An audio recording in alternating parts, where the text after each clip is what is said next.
Hello everyone. Episode के start में दिखाते हैं कि श्याओ मेंग के जख्मों पर फूंक मार रहा होता है और मेंग को थोड़ा सा ऑकवर्ड लगता है और वो श्याओ को मेडिसिन लगाने से रोक लेती है और वो श्याओ से बोलती है कि उसने उसे उस दिन इसीलिए सेव नहीं करा था कि वो उससे कुछ चाहती है, बल्कि उसे याद है कि किस तरह से श्याओ ने पिछली बार जियाओजाओ के सर्वेंट से उसे बचाया था और वो उसके लिए श्याओ की शुक्रगुजार थी। और पार्टी में भी जब जाओ जाओ उसे टारगेट बनाकर शूट कर रही थी तो उस वक्त भी श्याओ ने ही उसकी जान बचाई थी। श्याओ चाहे मैंग को कैसे भी ट्रीट क्यों ना करता हो, मगर मैंग ने सोच लिया था कि वो उसकी काइंडनेस को किसी न किसी तरीके से रिपे ज़रूर करेगी। और जब पार्टी में फायरिंग हो रही थी तब उसको उसकी जान बचाने का मौका मिल गया और अब वो कहती है कि उन दोनों के बीच में सब कुछ बराबर हो गया है और वो कहती है कि उसे कमांडर को ऑफेंड करने की कोई ज़रूरत नहीं है, उसे जियाओ जियाओ को उसके यहाँ से भेजना नहीं चाहिए था।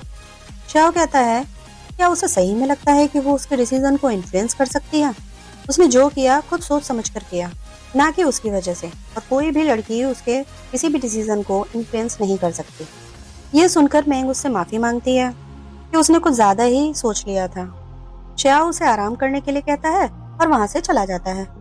यहाँ मैंग को देखकर साफ पता चल रहा था कि वो अब श्याओ को पसंद करने लगी है। नेक्स्ट मॉर्निंग मैंग बाहर आती है और ठंडी हवाएं चल रही थी। तभी कोई आकर उसको एक कोट उड़ाता है और उसको लगता है कि वो श्याओ है, लेकिन वो जी चैन होता है और वो उससे कहता है कि वो अभी सही से रिकवर नहीं हुई है तो उसे उसका ध्यान रखना चाहिए। मैंग उसे मेंशन में देखकर बहुत ज्यादा खुश हो जाती है और उससे पूछती है कि वो यहाँ क्या कर रहा है। और जी चैन कहता है कि वो यहाँ पर उसी से मिलने आया है और वो जियाओ जियाओ के बिहाफ में उससे माफी मांगता है, क्योंकि जाओ जाओ की वजह से ही मैंग को बहुत सारी मुसीबतों का सामना करना पड़ा। और वो मैंग को जाओ जाओ को माफ करने के लिए कहता है। मैंग कहती है कि तुमने मेरी पिछली बार बहुत मदद करी थी और मैं उसकी बहुत बड़ी शुक्रगुजार हूँ, लेकिन तुम जाओ जाओ नहीं हो और जाओ जाओ को अगर लगता है कि उसने सच में कुछ गलत करा है तो उसे खुद आकर माफी मांगनी चाहिए। जी जैन उसकी बातों से सहमत था, मगर वो एक भाई होने का फर्ज निभा रहा था और जाओ जाओ के बिहाफ पर माफी मांग रहा था और उसे एक अपॉलॉजी के तौर पर एक पेन देता है और उससे कहता है कि उसे कभी भी किसी चीज की जरूरत पड़े तो वो उससे आकर मिल सकती है और उसे एक प्लेस का नाम बताता है और वो कहता है कि वो पूरी कोशिश करेगा उसकी प्रॉब्लम्स को सॉल्व करने की। मैंग कहती है कि वो उसकी अपॉलॉजी को एक्सेप्ट कर लेती है, लेकिन वो पेन लेने से मना कर देती है। इस पर वो जीजैन कहता है कि जब वो उससे पहली बार मिला था तो उसे ऐसा महसूस हुआ जैसे वो अपने किसी पुराने दोस्त से मिल रहा है और कहता है कि क्या वो उसे एक दोस्त मानकर इस पेन को एक्सेप्ट नहीं कर सकती है। और फिर मैंग उस पेन को एक्सेप्ट कर लेती है और कहती है कि अब से हम दोनों फ्रेंड्स हैं। जल्द ही वहां पर शायो कुछ रिफ्यूजीज को पकड़कर ला रहा होता है और आवाज सुनकर मैंग और जी जैन वहां पर भाग कर जाते हैं। जी जैन श्याओ से कहता है कि वो सब गरीब और भोले भाले लोग हैं और श्याओ उन लोगों को टॉर्चर क्यों कर रहा है। उनमें से एक आदमी कहता है कि वो इनोसेंट है और उसे बिना किसी एविडेंस के क्यों गिरफ्तार किया गया है। मैंग को याद आता है कि ये तो वही आदमी है जिसने उसकी पार्टी में हेल्प करी थी। वो भाग के श्याओ के पास जा रही होती है, तभी वो आदमी मैंग को पकड़कर बोलता है कि वो उसे बचा ले। श्याओ मैंग से कहता है कि क्या वो सही हो गई है जो बाहर घूम रही है। जी चैन कहता है कि इसमें इसकी कोई गलती नहीं है, वही मैंग से बात करने के लिए उसको बाहर लेकर आया था। श्याओ नोटिस करता है कि मैंग के ऊपर जी चैन का कोट है, तो वो उसे उतार कर उसकी तरफ फेंक देता है और अपनी कोट निकाल कर मैंग को उड़ा देता है। जी चैन कहता है कि मत भूलो कि जाओ जाओ तुम्हारे फियांसे है, तो तुम्हें इस वक्त इस तरह से ट्रीट नहीं करना चाहिए। और कमांडर ने जाओ जाओ को रोते हुए भी देख लिया था और वो बहुत ज्यादा गुस्से में है, लेकिन श्याओ उसकी बातों में बिल्कुल भी इंटरेस्ट नहीं ले रहा था और कहता है कि वो बहुत ज्यादा बिजी है। जी जैन कहता है कि उसे पता है कि वो किस तरीके से गरीब लोगों को मारता है और उनको टॉर्चर करता है, लेकिन कभी उसने सोचा है कि उनके पेरेंट्स के साथ में क्या बीतती होगी। और श्याओ गुस्से में ऑर्डर देता है कि सभी को लॉक कर दिया जाए और वहां से चला जाता है। जी चैन मैंग से कहता है कि अगर इस बारे में सबको बता दिया जाए तो शायद सब कुछ ठीक हो जाए और वो मासूम लोग भी बच जाएंगे, लेकिन मैंग कहती है कि अभी चीजें क्लियर नहीं है तो हम किसी भी कंक्लूजन पे नहीं आ सकते। बाद में मैंग छायो के पास जाती है और उससे पता लगाने की कोशिश करती है। श्याओ कहता है कि क्या वो सच में जी चैन की बातों पे बिलीव करती है, तभी वो उसके क्लोज जाने की कोशिश कर रही है। मैंग को पता था कि श्याओ कुछ गलत नहीं कर सकता है, इसीलिए वो उससे डायरेक्टली पूछती है कि उसने उन लोगों को अरेस्ट क्यों किया है, जिस पर श्याओ बहुत ही रफली जवाब देता है कि वो उसे बताना जरूरी नहीं समझता और उसको याद दिलाता है कि वो सिर्फ एक मेड है और उसे ये बात भूलनी नहीं चाहिए। मैंग को उसकी बातों से बहुत ही हर्ट होती है और वो कहती है कि उसे पता है कि वो उसकी किसी बात पर भी दखल नहीं दे सकती, लेकिन उसको भी ये चीज ध्यान में रखनी चाहिए कि उसको भी इन्हें पूछना चाहिए कि इन फ्यूचर वो किसके साथ में क्लोज हो सकती है और किसके नहीं। और वो गुस्से में वहां से जाने लगती है और जाते हुए सुनती है कि सबऑर्डिनेट कहता है कि उसने उन लोगों को टॉर्चर किया है, लेकिन किसी ने कुछ भी नहीं बताया। नेक्स्ट डे श्याओ कहीं जा रहा होता है और वो देखता है कि मैंग किसी से मिलने आई है।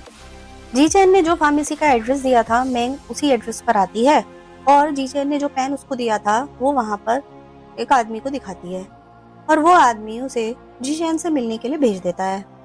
मैंग जैसे ही अंदर जाती है तो वहां देखती है कि एक औरत बहुत बुरी तरह से जी चैन के सामने रो रही है और मैंग को यहाँ से पता चलता है कि ये औरत उसी वेटर की मदर है जिसको श्याओ ने अरेस्ट किया है। उसकी मदर कहती है कि उसका बेटा इनोसेंट है और श्याओ उसको मार डालेगा जैसे उसने बाकी लोगों को मारा है, और वो मैंग से कहती है कि वो उसके बेटे को बचा ले। जीचैन कहता है कि मैंग सिर्फ एक मेड है और उसके लिए ये सिचुएशन बहुत डिफिकल्ट हो जाएगी। ये सुनकर वो औरत बहुत ज्यादा रोने लगती है और कहती है कि क्या उसके मरने से पहले वो उसे खाना खिला सकती है जो उसने अपने बेटे के लिए बनाया है।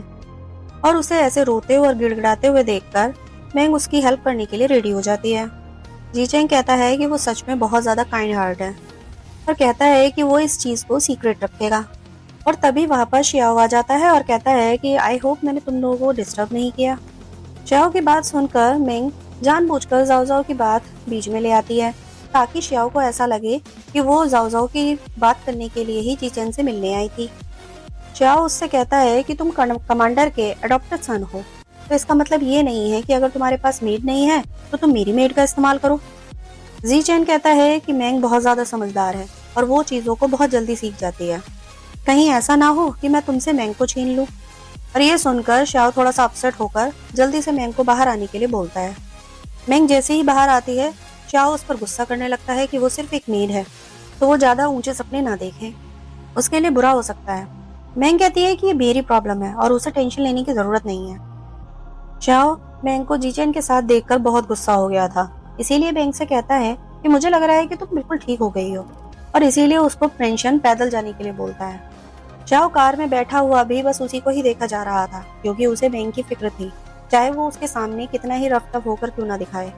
वो देखता है कि मैंग एक हाथ गाड़ी से टकरा जाती है जिससे वो कार रोककर मैंग को बैठने के लिए बोलता है, लेकिन मैंग उसकी बातों से बहुत ज्यादा हर्ट हो गई थी, इसलिए वो पैदल ही जाने लगती है। बाद में मैंग लॉकअप में जाती है ताकि वो उस वेटर को खाना दे सके जो उसकी मदर ने बनाकर भेजा था, और वो सिपाहियों को झूठ बोलती है कि वो गवर्नर के कहने पर आई है। और जब वो उस वेटर से मिलने लॉकअप में जाती है तो पहले तो वो रोने लगता है और बाद में वो उस पर अटैक कर देता है। और यहाँ से पता चलता है कि वो वेटर ठीक नहीं था, वो सिर्फ लॉकअप से बाहर निकलना चाहता था, इसीलिए उसने अपनी मॉम से ये सब नाटक करवाया ताकि वो मैंग को इस्तेमाल कर सके। सभी सिपाही उसको रोकने की कोशिश करते हैं लेकिन वो मैंग को मारने की धमकी देता है और सब वो पीछे हट जाते हैं। जल्द ही वहां पर शायो आता है और वो देखता है कि उस आदमी ने मैंग को पकड़ के रख रखा है और उसने उस मैंग को इंजर्ड भी कर दिया है। यहाँ पर मैंग को पता चलता है कि वो आदमी उन्हीं लोगों में शामिल था जिसने बर्थडे पार्टी में फायरिंग करी थी और जिसने श्याओ को मारने की कोशिश की। वो आदमी श्याओ को धमकी देता है कि वो उसे यहाँ से निकालने का बंदोबस्त करे वरना वो मैंग को मार डालेगा। मैंग उससे कहती है कि वो सिर्फ एक मेड है और मेड के लिए कोई गवर्नर उस जैसे मर्डरर को जाने क्यों देगा, और श्याओ भी यही कहता है कि उसने गलत पर्सन को टारगेट कर लिया है। और मैंग कहती है कि तुम अपने एफर्ट्स को गलत जगह पर इस्तेमाल कर रहे हो। तब वो कहता है कि अगर तुम इतनी ही अनइम्पोर्टेंट पर्सन हो तो ठीक है, और फिर वो उसको मारने जा ही रहा होता है तभी शायो उसे रोकता है, लेकिन उसका सबऑर्डिनेट कहता है कि हम उसे जाने नहीं दे सकते क्योंकि पता नहीं इसके और कितने आदमी मिले हुए होंगे। मगर मैंग की ऐसी हालत देखकर शाह उससे जाने के लिए बोलता है और वो आदमी अपनी कंडीशन रखता है कि उसे क्या क्या चाहिए। तो श्याओ कहता है कि जो भी ये बोल रहा है उसको पूरा करो, और तभी श्याओ मैंग को लेफ्ट साइड पे होने का इशारा करता है और मैंग वैसा ही करती है, और इसी बीच श्याओ उसको शूट करके नीचे गिरा देता है। और यहाँ पर मैंग के लिए श्याओ बहुत ज्यादा डर गया था और उसके जख्मों को देखने लगता है। तभी वो आदमी एक सिपाही से गन छीनकर मैंग की तरफ को शूट करता है और श्याओ जल्दी से मैंग को साइड पे कर देता है जिससे गोली श्याओ के हैंड पे लग जाती है। लेकिन इसके बावजूद श्याओ उस आदमी के हेड पर शूट करता है और वो आदमी वहीं मर जाता है। मैंग उसे देखकर रोने लगती है और बाद में उसके हाथ से गोली निकालकर उसकी मरहम पट्टी करती है। मैंग उससे माफी मांगती है कि वो उसका पेंडेंट चुराकर उस आदमी से मिलने लॉकअप में गई और उसने उसको गुस्सा दिलाया, क्योंकि वो समझ नहीं पाई थी कि उस टाइम पे कौन सही है और कौन गलत, और उसने उसकी बातों पर बिलीव भी नहीं करा। और वो कहती है कि अब से उसके वो सारे ऑर्डर्स को फॉलो करेगी। लेकिन इस बार श्याओ उस पर बिल्कुल भी नाराज नहीं था और बल्कि उसकी तारीफ कर रहा था कि उसकी मेमोरी बहुत ही अच्छी है और उसने जैसा उसको कहा था उसने वैसा ही किया। और मैंग उसे वो पेंडेंट देती है जो उसने चुरा लिया था। तो श्याओ कहता है कि उसका हाथ इंजर्ड है, तो उसने जहां से चुराया था वहीं पर ही रख दे। और मैंग फिर उसके पेंडेंट को उसकी बेल्ट से बांध देती है और धीरे से बोलती है कि सच में उसको सर्व करना बहुत ही ज्यादा मुश्किल है। श्याओ उसकी बातों को सुन लेता है और उसको क्लोज में लाकर कहता है कि क्या वो उसकी बुराई कर रही है।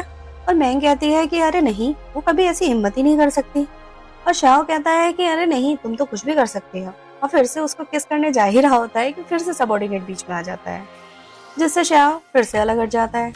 और सबऑर्डिनेट बहाना बनाता है कि उसे कुछ काम है तो वो वहां से जा रहा है और वो उनसे माफी मांगकर जल्दी से वहां से चला जाता है। मैंग उसे मेडिसिन खाने के लिए बोलती है, मगर श्याओ मना कर देता है और कहता है कि बस छोटी सी इंजरी है, वो ठीक हो जाएगा। मैंग को लगता है कि शायद उसे मेडिसिन का टेस्ट पसंद नहीं है, इसीलिए वो ये बहाने बना रहा है। और वो उसे चिढ़ाने लगती है कि मेडिसिन कड़वी है इसीलिए वो नहीं खा रहा है। श्याओ कहता है कि वो कैसी बातें कर रही है, वो एक गवर्नर है और वो ऐसी छोटी चीजों से डरता नहीं है।